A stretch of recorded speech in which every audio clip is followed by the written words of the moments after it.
Hello everyone, I hope you all are doing well. So today we are going to start class 9 chapter number 3 coordinate geometry. तो सबसे पहले आज हम देखेंगे introductory video में कि कोऑर्डिनेट्स होते क्या हैं और क्या ज़रूरत पड़ी कि हमने मैथ्स में कोऑर्डिनेट ज्योमेट्री पढ़ना पड़ा। ठीक है, तो सबसे पहले देखो कि कोऑर्डिनेट्स क्या होते हैं। अगर हम आप एक केस एज्यूम करो, केस 1, जहाँ पे हम आपसे कहें कि आपके पास एक शीट ऑफ पेपर है और उसमें आपने डॉट लगाना है। अब आपको और कोई इन्फॉर्मेशन नहीं दी गई, सिर्फ ये कहा गया कि उसमें कहीं पे डॉट है। तो हो सकता है कि वो dot upper half of the paper हो, आप यही कह सकते हो कि आधे से ज़्यादा के ऊपर है डॉट, या फिर लेफ़्ट कॉर्नर के पास है, या फिर left hand upper corner of the sheet, या फिर लेफ़्ट हैंड को है पर थोड़ा शीट के ऊपर में है। इससे हमें एग्जैक्ट पोजीशन बिल्कुल भी पता नहीं चल रही हमारे डॉट की। और केस अगर 2 हम लें, जिसमें हम आपको एक इन्फॉर्मेशन और ऐड कर दें कि आपने हमारे जो लेफ़्ट साइड है उससे 6 सेंटीमीटर अवे डॉट लगाना है। तो आप 6 सेंटीमीटर अवे तो कहीं भी लगा सकते हो, यहाँ भी, यहाँ भी, यहाँ भी, यहाँ भी, कहीं भी लगा सकते हो। तो हमें एग्जैक्ट पोजीशन कैसे पता चलेगी।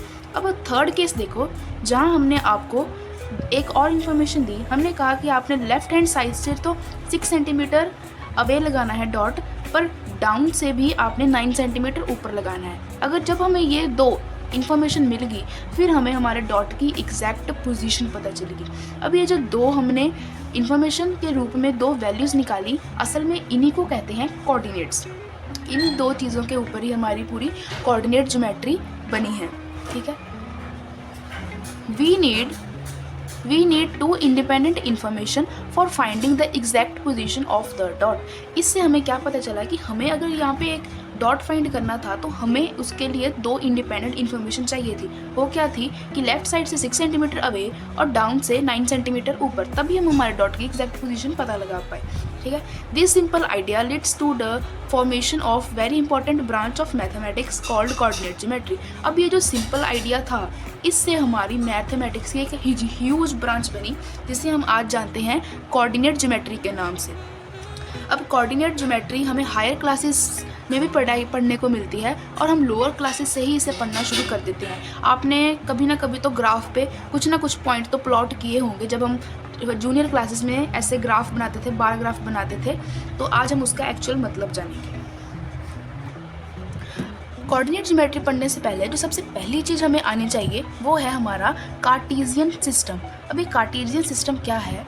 हमने नंबर लाइन तो पढ़ी थी। नंबर लाइन, ये हमारी नंबर लाइन है जो कि हमने जूनियर क्लासेस में पढ़ी है। इससे हमें पता है कि एक पॉइंट ओ होता है जो ना ही पॉजिटिव होता है ना ही नेगेटिव होता है, और इस ओ के राइट हैंड साइड पर जितने भी नंबर हैं वो सारे पॉजिटिव होते हैं, और इसके लेफ्ट हैंड साइड पर जितने भी नंबर हैं वो सारे नेगेटिव हैं। और हमें ये भी पता है कि इधर जो ये स्केल डिवाइड है, इसके इन 2 पॉइंट्स के बीच में जो डिस्टेंस है वो पॉजिटिव होता है, और इन 2 पॉइंट्स के बीच में जो डिस्टेंस है वो नेगेटिव होता है।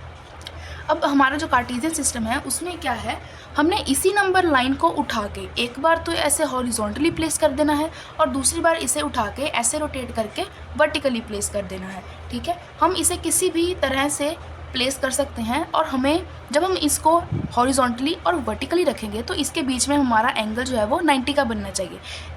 अगर हमने ऐसी कुछ प्लॉट की होगी तो हम इसे कार्टेशियन सिस्टम नहीं बोलेंगे, क्योंकि हमारा जो एंगल है वो 90 से ज़्यादा बन रहा है। एक यहाँ पर भी हमारा जो एंगल है वो 90 ही बन रहा है, तो ये भी हमारा जो है वो करेक्ट मेथड है। ठीक है, अब इसमें देखो, जो हमने हॉरिजॉन्टली लाइन प्लेस करनी है उसमें उसको कहते हैं हम एक्स कोऑर्डिनेट्स। उसमें आते हैं हमारे एक्स के कोऑर्डिनेट्स। एक तरफ होता है एक्स और दूसरी तरफ होता है एक्स डैश। ये वाली जो एक्स है ये पॉजिटिव है, और ये वाली जो एक्स है ये नेगेटिव है। जैसे हमारे ऊपर नंबर लाइन में था, सेंटर में 0 थी, यहाँ भी सेंटर में 0 है। इसके राइट हैंड साइड पे सारे पॉजिटिव, इधर भी इसके राइट हैंड साइड पे सारे पॉजिटिव, इधर नेगेटिव थे और यहाँ पे भी नेगेटिव है। वैसे ही अगर हम वर्टिकली जब हमने इसको रखा, तब हमने क्या किया, जो सेंटर ओ था वो यहीं रहा, और इसके ऊपर जो था वो सारे पॉजिटिव के हो गए, और नीचे जो थे वो सारे नेगेटिव के हो गए। और इससे हम वर्टिकल वाले के कोऑर्डिनेट्स को हम क्या कहते हैं, वाई डैश और वाई। जो पॉजिटिव वाला है वो वाई है, और जो नेगेटिव वाला है वो वाई डैश है। ठीक है, तो जब हम दो नंबर लाइंस को ऐसे आपस में रख लेते हैं तो उनके जो सेंटर ओ हैं वो एक दूसरे से मैच कर जाते हैं और वो हम उनको एक कॉमन नाम दे देते हैं ओ का। इसे हम ओ भी कह सकते हैं और ज़ीरो भी कह सकते हैं। जब हम इसे ऐसे रखते हैं तो हमें ये 4 बॉक्स की तरह डिवाइड हो जाता है, मतलब 4 हिस्सों में ये डिवाइड हो जाता है। इसे हम कहते हैं क्वाड्रेंट्स। ये हमारा फर्स्ट क्वाड्रेंट हो गया, ये सेकंड, ये थर्ड और ये फोर्थ। अब इसकी जो नंबरिंग है वो ऐसे ही होगी, हम इसे 1 2 3 4 नहीं लिख सकते और यहाँ से 1 भी स्टार्ट नहीं कर सकते, हम इधर से ही 1 लिखना स्टार्ट करेंगे। ठीक है, अब जो ये समझो कि हमारा जो x और इधर आएगा x y x डैश और y डैश। ठीक है, हमने कहा था ये पॉजिटिव है, ये भी पॉजिटिव है, ये नेगेटिव है और ये भी नेगेटिव है। अब देखते हैं ये जो O है इसका एक स्पेशल नाम होता है जिसे कहते हैं ओरिजिन।